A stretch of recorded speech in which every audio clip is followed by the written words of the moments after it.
Hello students, welcome to focus career classes. कैसे हैं आप सभी? आशा करती हूँ आप सभी बहुत अच्छे होंगे। तो हम अपना इंग्लिश का चैप्टर कर रहे थे द टाइगर किंग, तो उसका ये पार्ट 4 है आज। इससे पहले 3 क्लासेस हमारी और हो चुकी हैं। तो जिन स्टूडेंट्स ने अभी तक जाके वो क्लासेस नहीं देखी हैं वो ज़रूर से जाके क्लासेस को देख लीजिए। एंड मोस्ट प्रोबेबली आज इस क्लास में हम इस चैप्टर को फिनिश कर देंगे। ठीक है, तो हमने लास्ट कहाँ तक पढ़ा था वो एक बार मैं याद दिला देती हूँ। I have killed the 100 tiger. My vow has been fulfilled. The Maharaja was overcome with the elation, ordering the tiger to be brought to the capital in England. हाँ, तो लास्ट हमने क्लास में ये पढ़ा था कि जो महाराजा हैं उन्हें ऐसा लगता है कि उन्होंने जो 100 टाइगर था, 100वां जो टाइगर था, उसको भी मार गिराया है। और अब वो कहते हैं, ऑर्डर देते हैं कि टाइगर का जुलूस निकाला जाए ताकि सभी लोगों को पता चलना चाहिए, जो जो लोग हमारे किंगडम में रहते हैं, कि मैंने 100वें टाइगर को भी मार दिया है। और वो ऐसा कह के चले जाते हैं और वो बहुत खुश होते हैं। ठीक है, अब इसके बाद क्या होता है ये हमें आगे पढ़ना है। सो हम अपने क्लास स्टार्ट करते हैं।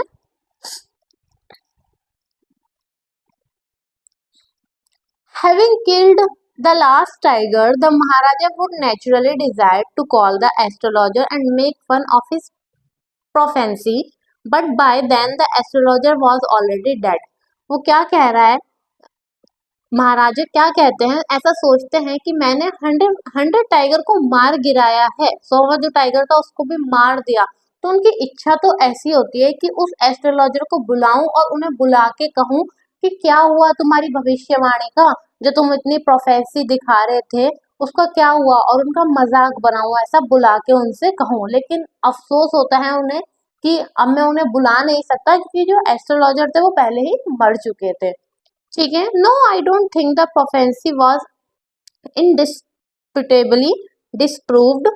He killed 99 tigers, but he was not able to kill the 100th tiger. At last, toy tiger became the cause of his death.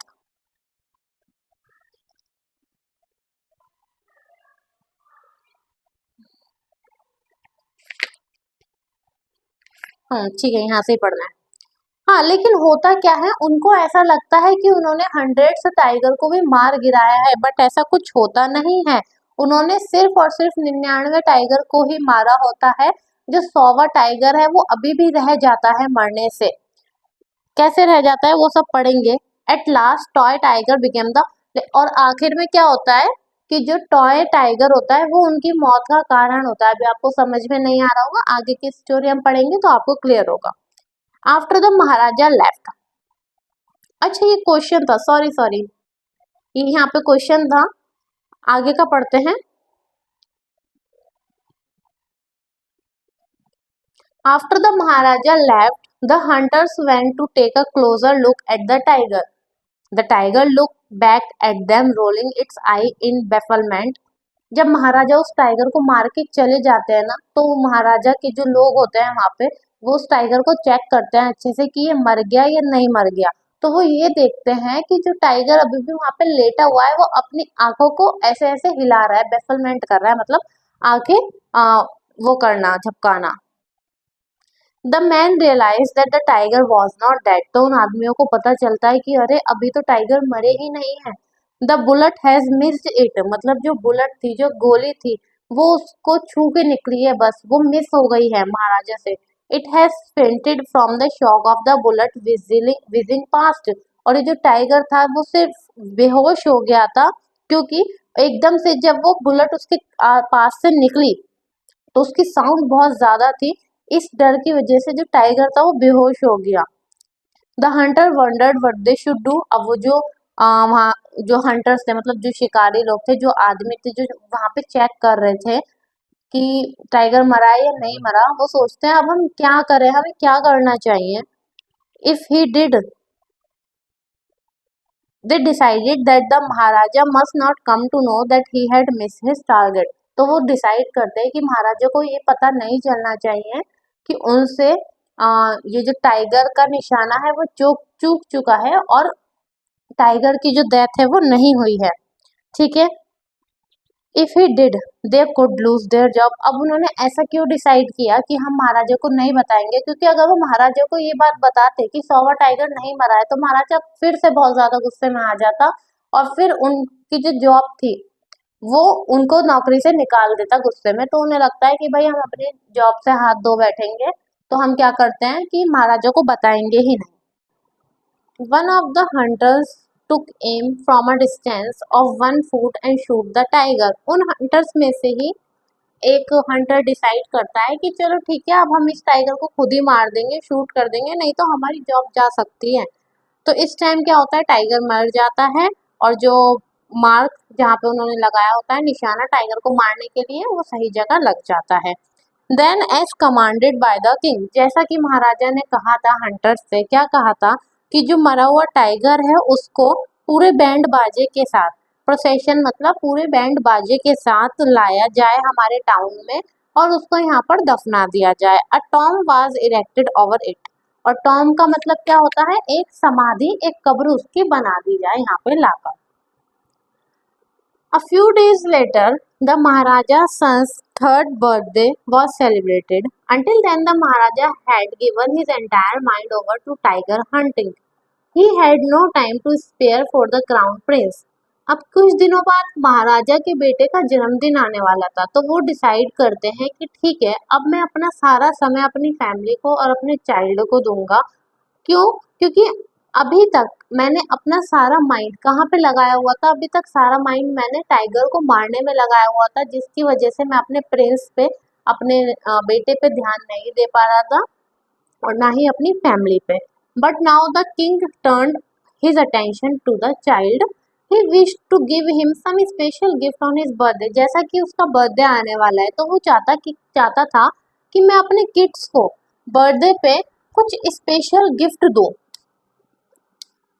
He went to the shopping center in Pratibandapuram and searched every shop। तो वो प्रतिबंधपुरम में निकल जाता है हर एक shop पे उसके लिए गिफ्ट खरीदने के लिए, but couldn't find anything suitable। लेकिन उसको कुछ भी ऐसा नहीं मिलता जो स्पेशल हो उसके बेटे के लिए। Finally he spotted a wooden tiger in a toy shop and decided it was the perfect gift।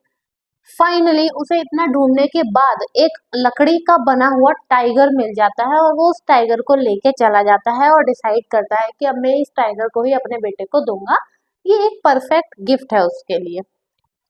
The wooden tiger cost only 2 आनाज एंड अ क्वार्टर। हालांकि जो वुडन टाइगर था उसकी जो कीमत थी सिर्फ और सिर्फ 9 पैसे थी।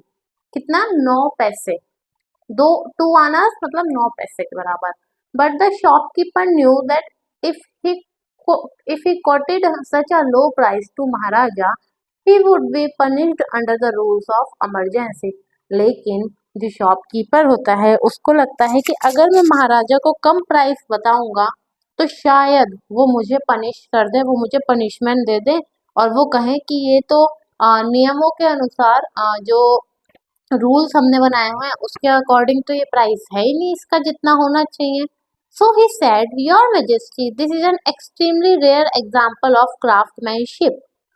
ओ महाराजा, ये तो एक मतलब जो क्राफ्टमैनशिप, जो लोग बनाते हैं ना ऐसी चीजें, उनको कहा जाता है क्राफ्टमैनशिप, मतलब कारीगर आप एक तरीके से कह सकते हो। और वो कहता है कि ये तो एक रेयर एग्जाम्पल है, मतलब बहुत ही कम ऐसे टॉयज बनाए जाते हैं। आ बार्गेन एट 300 रुपीज। तो टोटल मोल भाव करके एक तरीके से बार्गेनिंग करके टोटल 300 रुपीज में वो महाराजा को ये बेच देता है। देखो कहाँ 9 पैसे है ना, 9 पैसे, और कहाँ 300 रुपए, मतलब कितने ज्यादा पैसे उसने राजा से ले लिए। Very good, let this be your offering to the crown prince on his birthday, said the king and took it away with him. बहुत बढ़िया, अब मैं अपने बेटे को यही दूंगा उसके जन्मदिन पे, और ये कह के वो वहां से उस टॉय को लेके चले जाते हैं। On that day father and son play with that tiny little wooden tiger. तो जिस दिन उसके बेटे का बर्थडे होता है उस दिन वो फादर और सन मतलब महाराजा और उसका बेटा आपस में खेल रहे होते हैं उस छोटे से टाइगर से जो लकड़ी का था। It had been carved by an unskilled carpenter. Unskilled मतलब जो जिसको अच्छे से कोई काम करना ना आता हो, जिसे अनाड़ी हम कहते हैं। वो जो टाइगर था ना, वुड का टाइगर, वो एक अनस्किल्ड लेबर ने बनाया था, एक कारपेंटर ने बनाया हुआ था। और उसके क्योंकि वो वुड का था तो नुकीली उसकी निकली हुई थी, अच्छे से शार्प नहीं किया था उसको। इट्स सरफेस वाज रफ, बहुत ही रफ सरफेस था। Tiny silvers of would stood up like quills all over it, छोटे छोटे से उसमें फांस निकली हुई थी, मानो की जगह जगह कांटे लग रहे थे उस पे।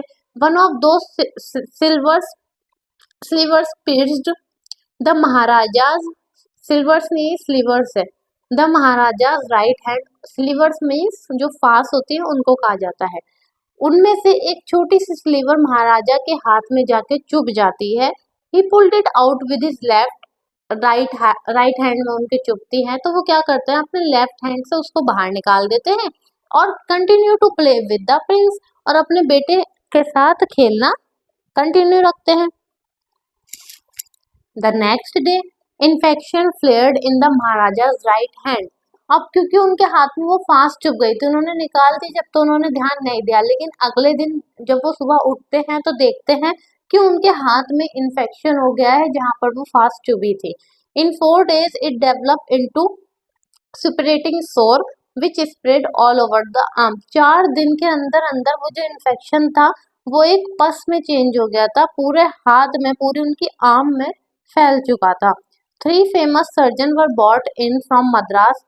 After holding a consultation, they decided to operate. The operation took place. 3 famous surgeons बुलाए गए, डॉक्टर्स बुलाए गए मद्रास से, और सारी कुछ कंसल्टेशन मतलब विचार विमर्श करने के बाद कि भाई क्या किया जाए, सारा इन्फेक्शन फैल चुका है, तो उन्होंने डिसाइड किया कि ऑपरेशन कर देंगे महाराजा का, और ऑपरेशन किया गया। The 3 surgeon who perform it came out to the of the theater and announced the operation was successful. The Maharaja is dead. और वो तीनों के तीनों सर्जन्स बाहर आके कहते हैं कि ऑपरेशन अच्छा रहा और महाराजा मर गए। देखो, ऑपरेशन अच्छा रहा और महाराजा मर गए। In this manner the 100 tiger took its final revenge upon the tiger king. तो इस तरीके से जो महाराजा होते हैं प्रतिबंधपुरम के, उनका एंड होता है। और डेथ कैसे हुई? एक टाइगर के थ्रू हुई, चाहे वो रियल टाइगर था या फिर एक वुड का टाइगर था, लेकिन उन्हें मारा तो किसने? एक टाइगर ने ही मारा ना, एक इतनी सी फांस की वजह से वो मर गए। और उन्होंने 99 टाइगर्स को बेकार में मार दिया, उनका बेकार में उनका जीवन छीन लिया, उनको शिकार करके मार दिया, इस डर से, सिर्फ और सिर्फ उन्हें इस चीज का डर था कि कहीं ये टाइगर मुझे ना मार दे। तो अपनी जान बचाने के लिए महाराजा ने उन 99 टाइगर्स को, मतलब 100 ही मान लो, 100 तो उन्होंने नहीं मारा लेकिन किसी और ने तो मार दिया ना, इतने सारे टाइगर्स की जान ले ली। तो क्या ये अच्छा है कि किसी टाइगर की, मतलब किसी भी दूसरे एनिमल की या किसी भी दूसरे प्राणी की जान ले लेना सिर्फ और सिर्फ अपने जीवन के लिए? तो इससे हमें क्या कंक्लूजन मिलता है? इससे हमें एक चीज का कंक्लूजन मिलता है कि जो होना होगा वो होके रहेगा, हम उसे रोक नहीं सकते हैं, बट यस, हम अपनी सेफ्टी रख सकते हैं कुछ चीजों से, लेकिन दूसरे दूसरे जानवर की या दूसरे इंसान को हम मार नहीं सकते हैं। अब अगर महाराजा को ये पता चल जाता कि ये मुझे कि भाई मेरे भाई का लड़का है जो मुझे बड़े होके मार देगा, तो वो तो उनको भी मार देता है ना। तो ऐसा हमें बिल्कुल भी नहीं करना चाहिए, और याद रखना चाहिए कि कभी भी हमें सेल्फिशनेस नहीं दिखानी चाहिए। और आपको क्या मॉरल मिले, आपको क्या सीख मिली इस स्टोरी से, प्लीज कमेंट डाउन कीजिएगा। आशा करती हूँ आपको आज का लेक्चर भी अच्छा लगा होगा। हाँ, हम अब नेक्स्ट अपना चैप्टर स्टार्ट करेंगे विस्तास का ही, तो नेक्स्ट क्लास में आपको अपडेट मिल जाएगी कौन सा चैप्टर में स्टार्ट करने वाली हूँ। अभी के लिए इतना ही रखते हैं। Thank you so much.